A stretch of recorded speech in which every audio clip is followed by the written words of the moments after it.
Baseball decides to come back.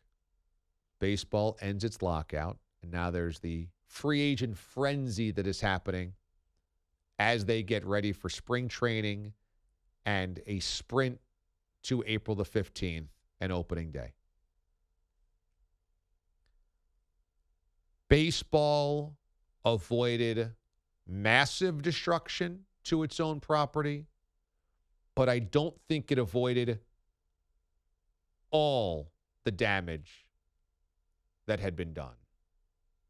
What I mean by that is, had baseball lost a month, 2 months, 3 months, a season, I think that is devastating forever. I didn't expect it. Nobody around the league did. But if they lost the entire season, you can basically write off baseball. That it would never, ever, ever be a top 2 or maybe even 3 sport in America. That it would just become another also-ran fringe sport that niche fans like, but that by and large people gave up on. It would be like how boxing fans gave up on boxing even though they loved it because it was just so dysfunctional and they couldn't love it anymore had they lost the season.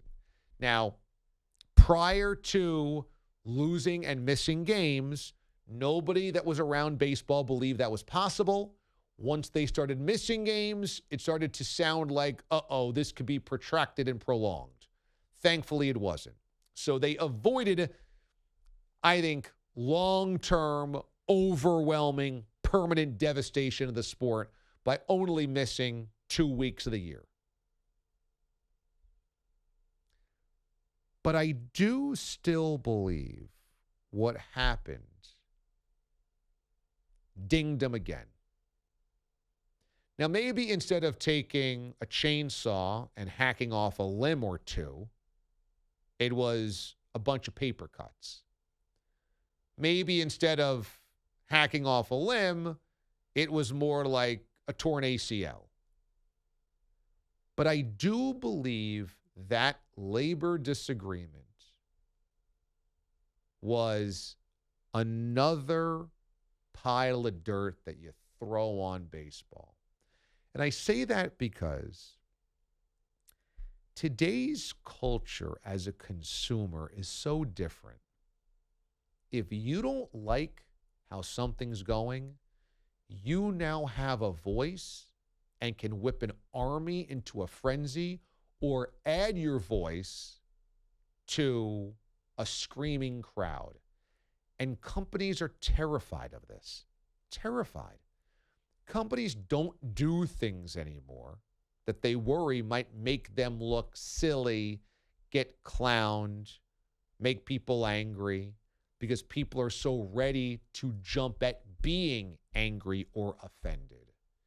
Because of social media, because of the internet, because you can spread your bad experience to others immediately, everybody's terrified.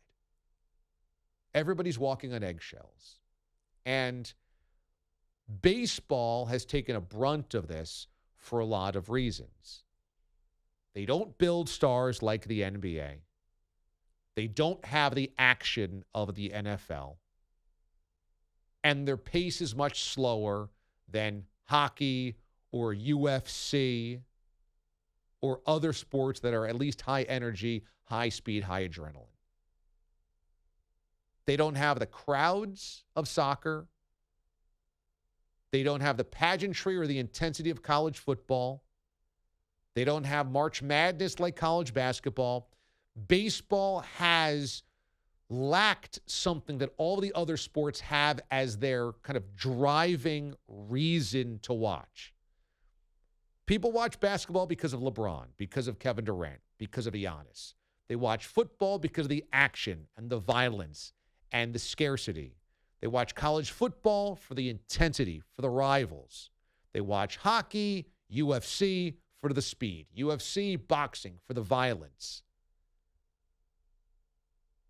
They watch soccer because that crowd is just amazing. Those sounds are just amazing. You watch college basketball for March And why do you watch baseball? Because you used to love baseball. Because you used to love it. Because you grew up loving it and you still love it. And you hope if you're a young person that something attracts you to it. But, it's lost those battles all along the way. You love baseball because you go out to the ballpark on a June night and you get to have beers and have a hot dog and hang around to the ballpark, and it's fun. And it's the middle of the summer and nothing else is on, so you put it on as background noise. But it's lost all those little battles to all of the other sports. And so on social media, where you have these little crowds gathering to either support their things or trash other things, there's pockets and groups that trash baseball constantly. And that's where young people are. Young people are on social. Young people are in these social groups that text about these things all the time, or play video games and talk about them all the time on their headsets to their friends, or they're in school and they're talking glowingly, excitedly about Aaron Rodgers and Russell Wilson and Tom Brady, and about Giannis and LeBron and Steph and KD. But who are they talking about baseball-wise? Why would they be talking about baseball?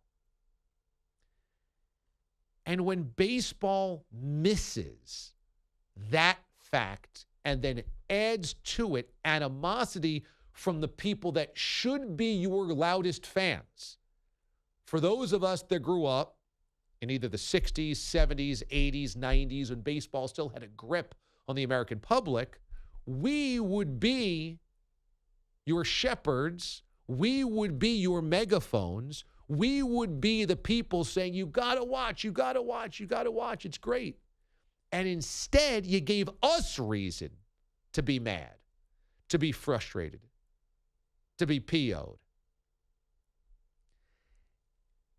And that does irreparable harm. Because what you want, let's say you're my age, okay? I'm going to be 43 years old in 3 months.